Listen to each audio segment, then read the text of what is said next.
My name's Sadie Golden. I'm Julia Young. And I'm Michelle Candela. We're all senior nursing students at Salisbury University. And today I want to present with you our unique app called CarbSmart. So before I begin, and if you guys are comfortable sharing, I'd like everybody to raise your hand if you or someone that you know has diabetes. Okay, I'm looking at about 75%, maybe even 80%, so it's definitely a prevalent disease in our country. And to put into perspective, 37.3 million Americans are diagnosed with diabetes right now, and that's about 481,000 people in Maryland with diabetes.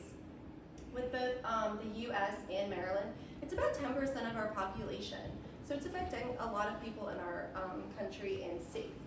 And then specifically moving to Tidal Health PRMC, which is a local hospital here in Salisbury, there's a 9% of total readmission, a 9% total readmission rate. And readmission rates are referring to people who are being readmitted from the hospital after discharge within that 30-day time frame. So of that 9% total readmission rate, 40% of the clients being readmitted have a diagnosis of diabetes. So it's definitely a large majority of the people who are being readmitted to the hospital that are diagnosed with diabetes. And now I want to talk about a little bit why diet is so important, because that's what our app CarbSmart focuses on. So what is in our diet regulates the body's supply of glucose and lipids, and this is what our body uses for energy, and it allows us to go about our daily life.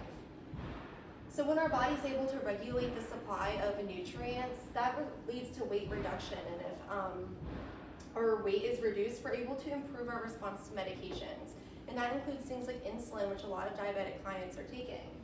And with an improved response to medication, ultimately we'll have better glycemic control. Now I think many of you are, what is glycemic control? So I'm here to explain it to you. Glycemic control is where a client with diabetes, their glucose levels, which is like sugar, are within a set frame. And when they're within a set frame, it leads to decreased complications and a better overall lifestyle. All right, our specific problem is going to be increased readmission rates for clients with diabetes. Now we're focusing on this readmission due to healthcare providers not teaching the correct information or information at all, or is it that the clients are not understanding the information?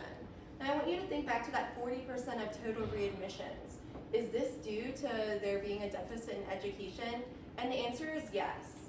I also want to talk about medical expenses for diabetes, because this is also a significant problem in Wycomico County and Maryland overall, with expenses exceeding $4.9 billion per year on just diabetes alone. And this is a nice graphic showing readmission, if that's kind of something that you're having problems understanding. We see the client leaving the hospital and basically going right back into the hospital.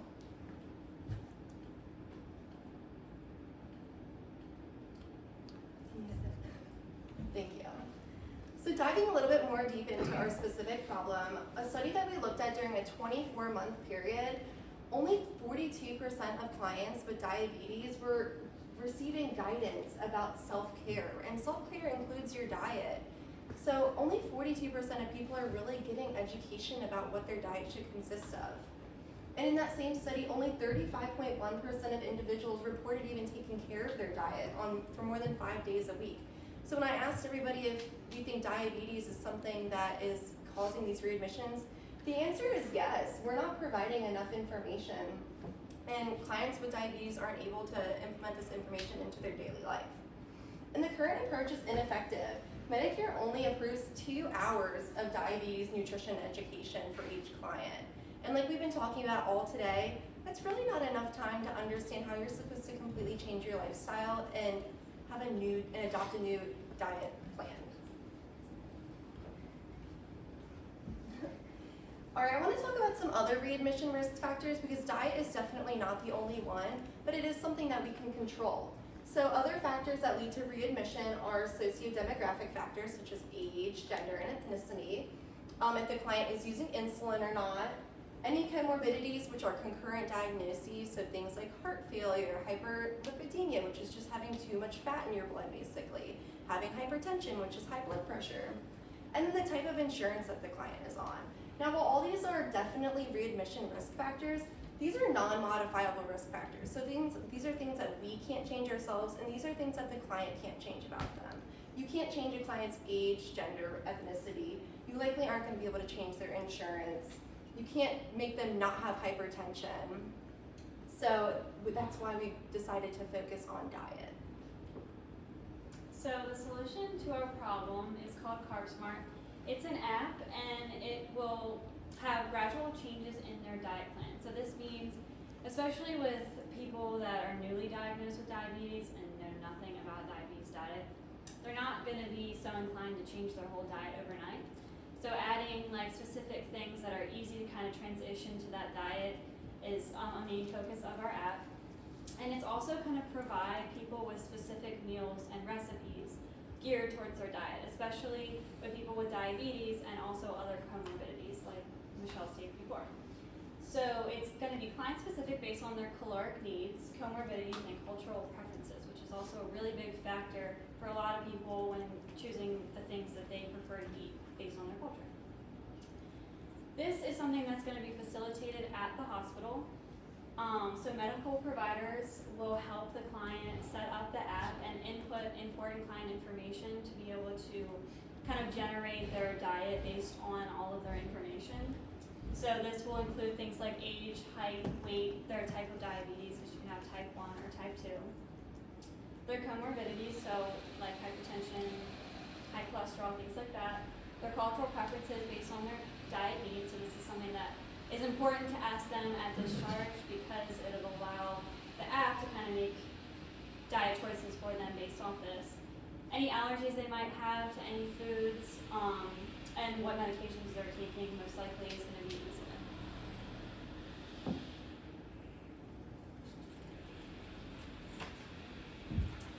So while we're implementing this app, it's going to be an extra resource of like education at discharge. To promote diet adherence at home. So when the healthcare provider is helping them set it up, they're going to basically help them create the account for them, kind of show them how to use and navigate the app so that they know how to do it at home, how to input their information. So some of the things that we were talking about was like you could input like the meals that you eat and like kind of track like what you're eating throughout the day, or track your blood glucose levels throughout the day, things like that. And then they're also gonna provide the client with like a contact or support, so like IT, to be able to help them if they have more questions or if they don't understand something when they actually do get home, to be able to resolve that. And the whole point of this is to just promote like better diabetes management at home, and that is really can be done by diet adherence and really like following a diabetes diet. So the primary consumer for our app would be local hospitals in Wacomico County. We are currently researching what Tidal Health, that's right there, is doing with people with diabetes. We've talked a lot about that, but we're thinking maybe like a medical surgical floor, because that's where you might see a person with diabetes a lot of the time. And obviously the people that are going to use this app have like a primary diagnosis of diabetes, and the goal is to start at Tidal Health, kind of see how it does, if it's decreasing readmission rates, if it's helping people adhere to their diet, and then we would move to other hospitals in Maryland and eventually the whole country. So in our research for other apps, we found 2 apps. One's called Glucose Buddy, and the other is My Diabetes. Both of these apps are not free to patients, so they actually have to pay for a plan. Which is unfortunate because it is such a big issue, especially in our country. So for our app, it is facilitated at discharge with a provider. For Glucose Buddy, you can have your provider be put in to receive your information, but it's not really facilitated directly with them. All the apps show gradual diet changes and do glucose and exercise meal tracking, but cultural preferences for diet is not included. So the only diets that are seen are like vegan and vegetarian, and they're not offering other diets for those that may have certain cultural preferences. And then we're going to make sure it's patient-friendly language at a 6th grade reading level, which a lot of the apps do not touch on in any of the promotion for it. So this is for local hospitals that want to decrease the hospital readmission rates related to diabetes. By using our app, it's a way for the diabetic client to further effectively manage their condition at home and adhere to the diet. Unlike the other apps out there that are not completely with the provider, CarbSmart will be more reliable because of that, and then cultural preferences will be accounted for, and there will be no cost to the patient directly. So the use of our app is by using CarbSmart, these clients will be better facilitated with not being readmitted to the hospital because they will be able to ask these questions to the provider. They'll be better informed on what to do with their diet rather than just using an app that they might not even have the means to be able to purchase. I'd like to open up the floor for some questions.